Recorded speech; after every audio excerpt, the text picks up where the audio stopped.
Olá, que bom ter você aqui no podcast IS. Aqui você vai encontrar discussões sobre séries, filmes, RPG e literatura.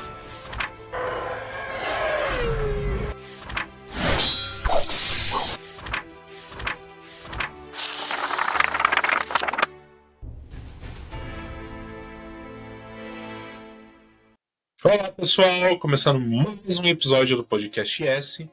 Eu que vos falo, o Ellison, estou aqui na presença do...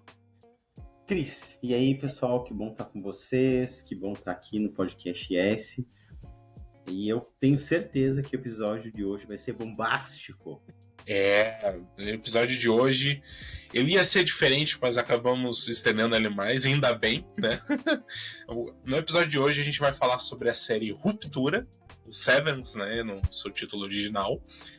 Uma série da Apple TV Plus que fomos assistir por causa do bafafá que ela estava causando, muita gente estava falando, e nos surpreendemos, acho que positivamente, por uma série que tem muito o que a gente debater nesse episódio. Mas, antes de a gente seguir com o restante do episódio, vamos falar um pouco das nossas redes sociais. O nosso site impériosagrados.com.br, que também é o nosso blog no Substack, uma plataforma aí para você que curte bastante literatura, divulgar também o seu trabalho enquanto escritor. No impériosagrados.com.br nós temos diversas novidades todos os dias de textos, temos os nossos cursos, também temos informações sobre o nosso catálogo de livros que está no estantes.lojavirtualpro.com. O que mais nós temos aí, Alisson? Você também pode acompanhar a versão completa do podcast S aqui no Substack. Isso colabora a gente com o nosso trabalho para manter o podcast vivo, para ajudar ele no seu futuro nos processos de produção. Você pode acompanhar também as lives que são postadas ali, tem novidades, todo o material que você não tem acesso em outras mídias dos nossos cursos, dos podcasts, daquilo que a gente está fazendo semanalmente. Nossa newsletter também está ali no Substack para vocês acompanharem diariamente o trabalho e o processo da IS. Antes da gente seguir pelas nossas impressões iniciais, a gente começar a debater sobre a história, sobre o que a gente acha, sobre as nossas teorias, qual que seria uma sinopse curta, assim, ou prática da série Ruptura? Curta e prática. O que eu sou capaz de fazer para não viver uma dor e o que eu tenho que fazer para quando essa dor adquire vida própria e toma conta de uma parte ou de quase a totalidade da minha vida. Acho que para mim seria a sinopse mais curta da Ruptura. Isso sem falar de personagens e enredo, etc. Acho que seria extremamente curta. E você? A sinopse que eu daria é comprometido, né? Uma Ruptura é uma série de ficção que conta a história de uma empresa onde os seus funcionários eles passam por um processo onde as memórias a sua vida de trabalho e a sua vida pessoal são separadas e nunca se encontram. Numa empresa onde você não sabe o que você está fazendo enquanto trabalha. Acho que algo próximo disso, né? Mas eu sabia, antes de a gente começar a contar, eu sabia que você ia puxar algumas questões de realmente do você fugir das suas dores, né? Que acho que é o que começa a série te impactando dessa forma, né? Tanto que o protagonista quase da série, ele começa, a primeira cena, você vê ele chorando no carro dele, né? Aí é que tá. Eu acho que quando a gente vai falar da Ruptura na empresa Lumon, que me lembra limão, não sei porquê, mas enfim, sei que não tem nada a ver, mas me lembra limão. A gente está falando também de uma relação com o próprio capitalismo. Mas, ok, vamos lá. Nós temos aí personagens como Mark, Ellie, Mr. Casey, Milchick, Harmony Coble, o Arvin, o Dylan, o Bert, a Miss Hung, a Devon e outros personagens que fazem parte de todo mundo onde se passa a cultura. É uma série distópica, em que isso vai ser centrada especialmente então no Mark, na Hayley, na Mr. Casey, que é a Gemma, a esposa do Mark, o Milchek, que ele é um subgerente de andar, depois ele vira gerente do andar, a Harmony Coleman, que é a gerente do andar, o Irving e o Dylan, que são os outros funcionários do processamento de dados ou macrodados, alguma coisa assim. Só que esses 4 funcionários, o Mark, a Hayley, o Dylan e o Irving, eles passam pelo processo chamado ruptura, e que esse processo ele visa o quê? Literalmente causar uma ruptura no cérebro, na personalidade da pessoa, onde ela não vai lembrar o que ela faz fora da empresa. O que é muito capitalista, né? Porque com certeza... Nossa Senhora. É muito capitalista. Com certeza, muitos empresários e empresárias iam adorar que isso acontecesse, para não ter que explicar, por exemplo, e nem dar indenização de quando o funcionário se machuca. E com indenização, no caso, às vezes, como no caso do Mark, quando ele se machuca dentro da empresa, é dar um brinde para ele e almoçar num lugar. E mais, né, aquelas coisas de grandes empresas que querem que fazem praticamente de tudo para os funcionários não saírem de dentro da empresa, né, viverem no trabalho. Acho que tem essa perspectiva, né, tanto que quando a pessoa ela passa por esse processo de ruptura, ela ganha, vamos dizer assim, uma segunda personalidade, vamos colocar de uma forma mais prática, que essa personalidade nunca sai de dentro do trabalho. Quando ela vai sair do dentro do trabalho, ela acorda dentro do trabalho de novo, mesmo que fosse outro dia, sem esse dia ter passado para ela, né? Eu acho que é um sonho de grandes empresas, de funcionários que nunca saem do trabalho e sempre vão se manter trabalhando constantemente, né? E a gente tem ali o Mark, então, que ele vai ter feito esse processo de ruptura para implantar um chip no cérebro, por causa da perda da esposa. Mas vamos tentar dividir o programa em 2, eu acho. Primeira temporada, segunda temporada aí. Tem o Dylan, que ele é um cara em que ele não consegue empregos, não consegue parar empregos e tal, acaba tendo uma relação bem ruim com a esposa e talvez com os filhos também, uma certa grosseria. O Irving, que a gente vai ter mais notícias ao final da primeira temporada, em que é um militar da marinha, um ex-fuzileiro naval, algo assim, em que ele também vai ter um processo talvez de solidão, alguma coisa assim, só o cachorro ali tem uma relação com ele, pelo que eu vi até então. E a grande X da questão, não é? A quase dona da porra toda, que é a Hayley, que é a filha do Egan, que é um Kaiser. Nossa, é muito doido isso, que me lembra muito os moldes de algo totalitário, né? O Kaiser ali como alguém que é o fundador. E, Wellington, qual foi as suas primeiras impressões assim quando começou a assistir?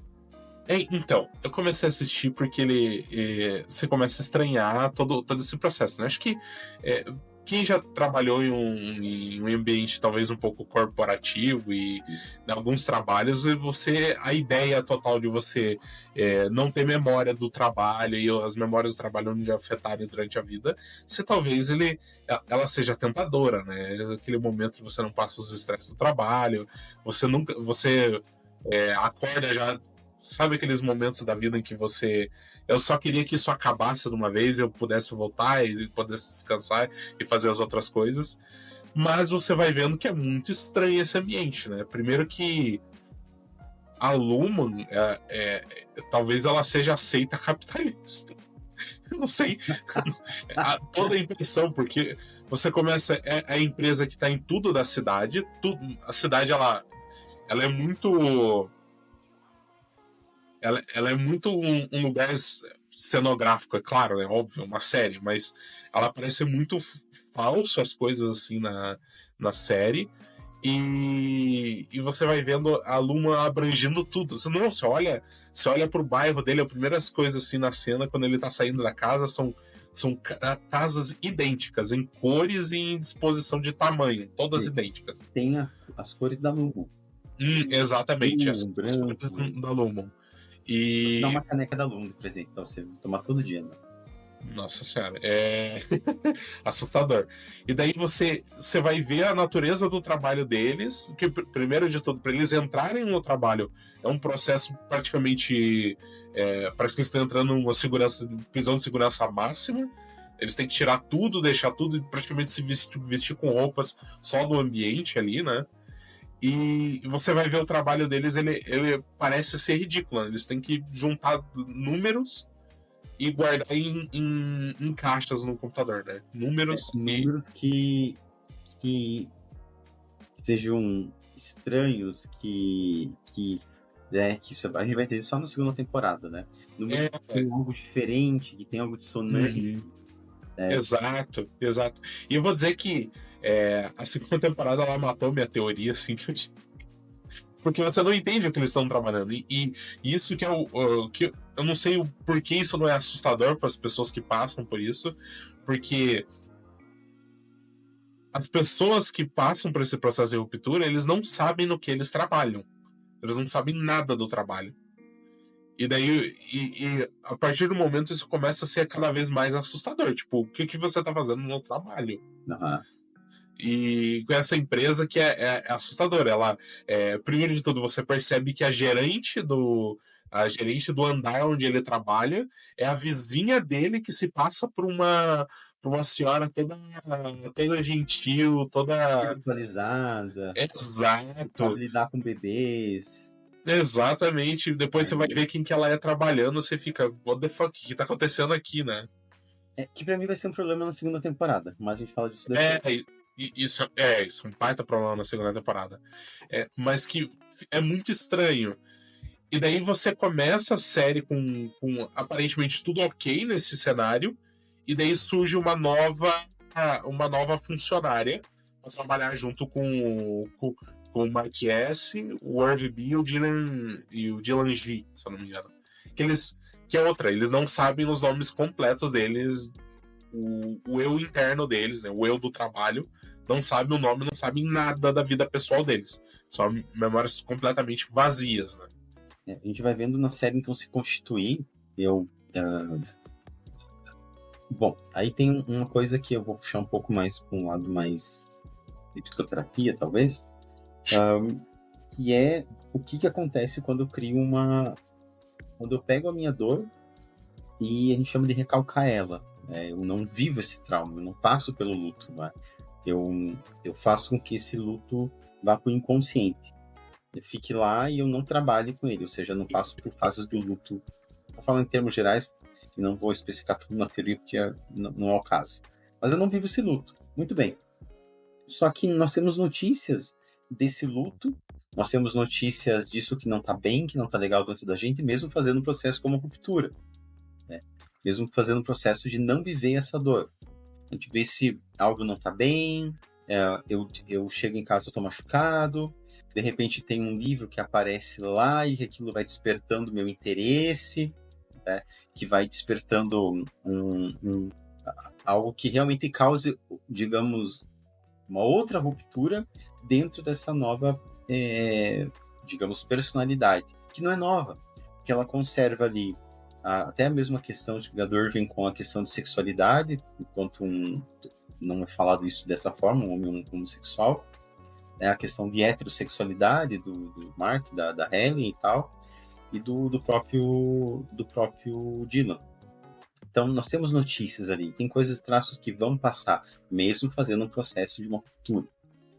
Então, esse trauma que não é vivido, ele eu posso até tentar fazer com que numa Lumon da vida, que me lembra muito, muito, muito, muito, não sei se você já assistiu Iluminado, Alisson.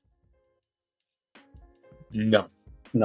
Então, lembra muito no caso Iluminado é um jardim, né, mas ali é a empresa desses corredores, sabe, dessa forma que é uma forma também desse terror psicológico, digamos assim, viver sempre o mesmo, e que lembra muito também os percursos do cérebro, né? Essa coisa do caminho, de volta e tal, de eu vou, não sei onde é que eu tô indo muitas vezes, não me perco, enfim, fico numa filosofia a gente chama de razão esclarecida. O que é uma razão esclarecida? Uma razão que ela se acha tão superior que ela se acha tão esclarecida que ela comete barbaridades, como genocídios, ou seja, torna o outro burocratizado. Então, assim, olha, vou limpar aqui este país e vou fazer o que eu bem entendo, o que eu quero. E me parece que a Lumon é isso, essa razão esclarecida, pelas luzes, os corredores, etc. Mas que toda razão esclarecida vai esconder algo debaixo do tapete, vai esconder algo que ela não vai querer lidar. Que é no Irving, por exemplo, o eu externo dele, que vive fora da empresa, ele vai pintar coisas. Ele vai pintar aquele corredor, né, escuro, que tem só uma luzinha vermelha e tal, e que a gente vai ter notícias e começa também a mostrar como começa a ruir essa separação feita pela ruptura. Uhum. E eu acho que é interessante, acho que pra gente ser mais conexo em algumas questões, acho que mais do que temporadas, acho que é interessante a gente abordar alguns personagens, né? Primeiro, por exemplo, você trouxe o Irv, que eu acho que ele perde um pouco de foco na segunda temporada, a partir acho que da metade dela, né? Ele se afasta do núcleo principal, por conta do que acontece. Mas ele mostra, acho que, várias questões do processo, tipo, vamos dizer assim, de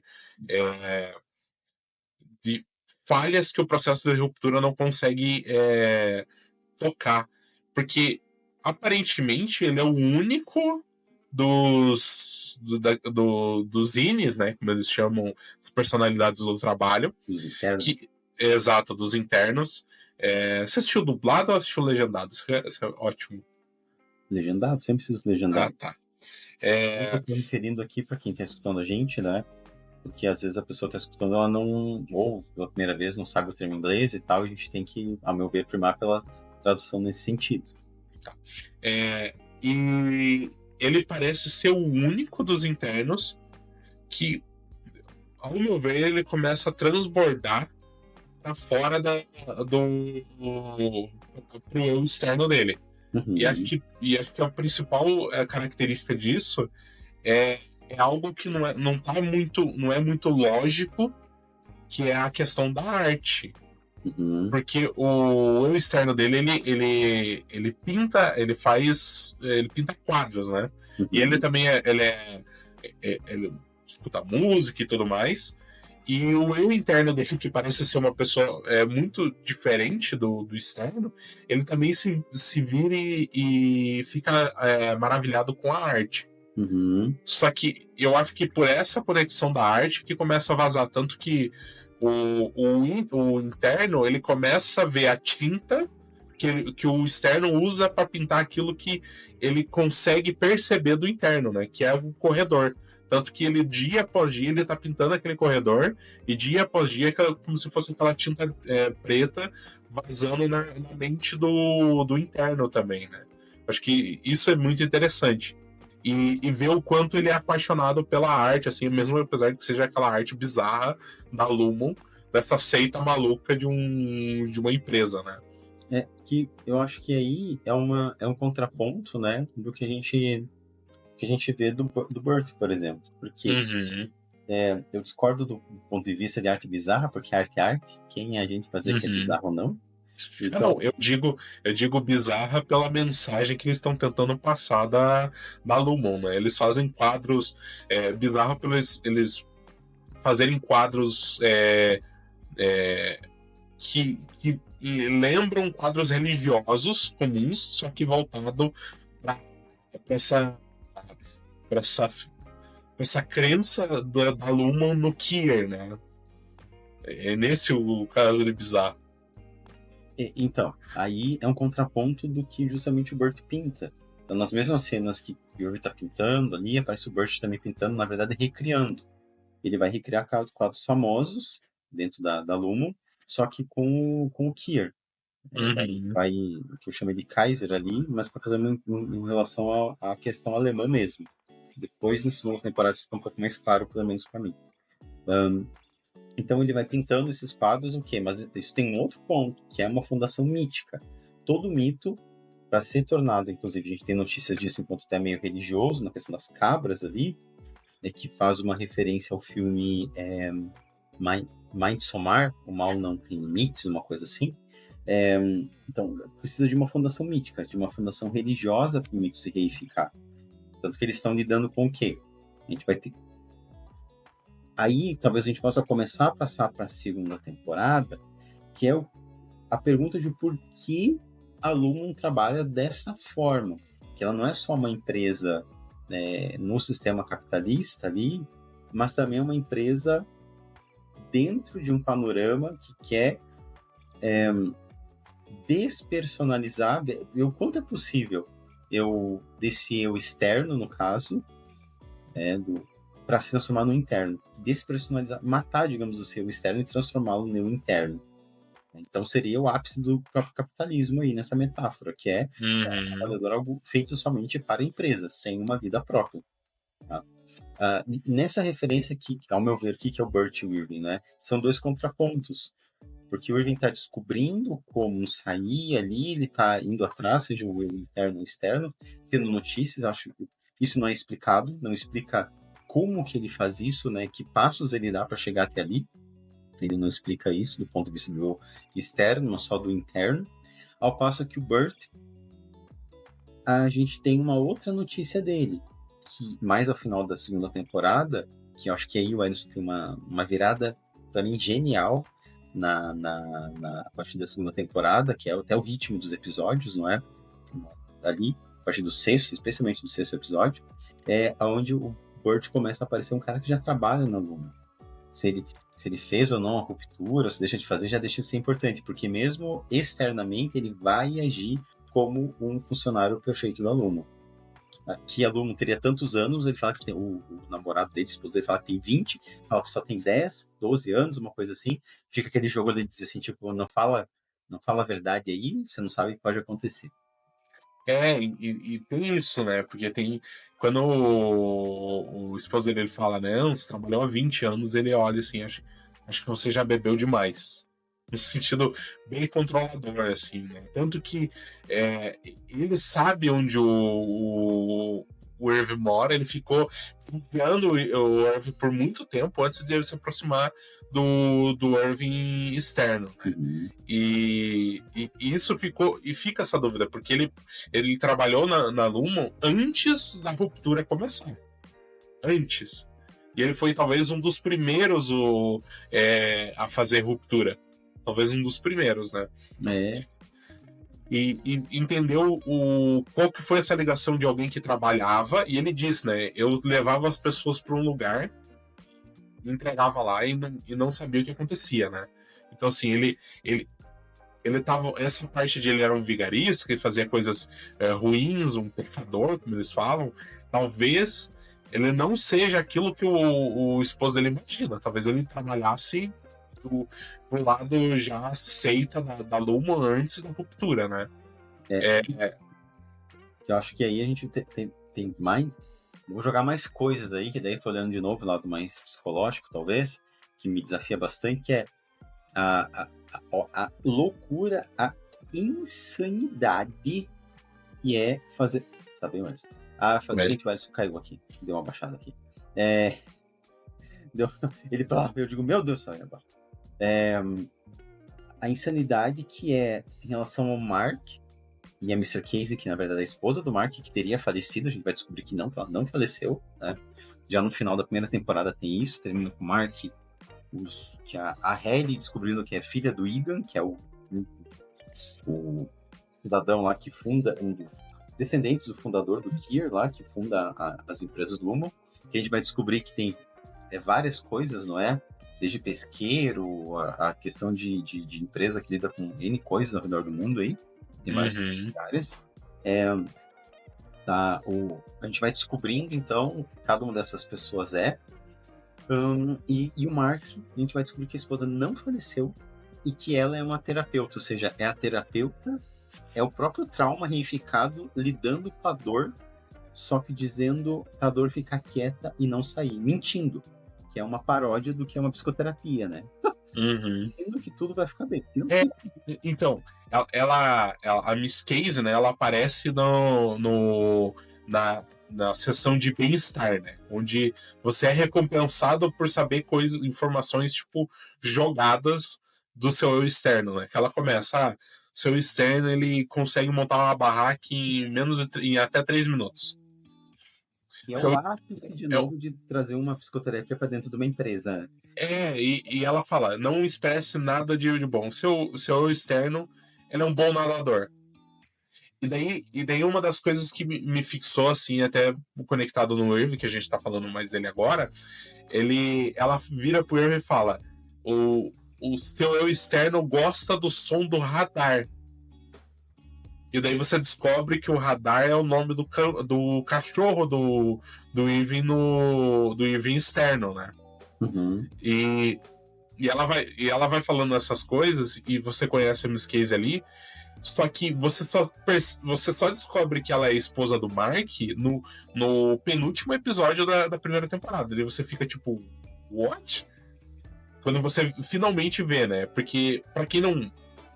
Pra todo mundo entender, o Mark, ele perdeu. Há 2 anos atrás, ele perdeu a esposa dele, ela morreu num acidente de carro. E pra ele conseguir fugir de ficar um tempo fora do luto dele, ele faz esse processo de ruptura.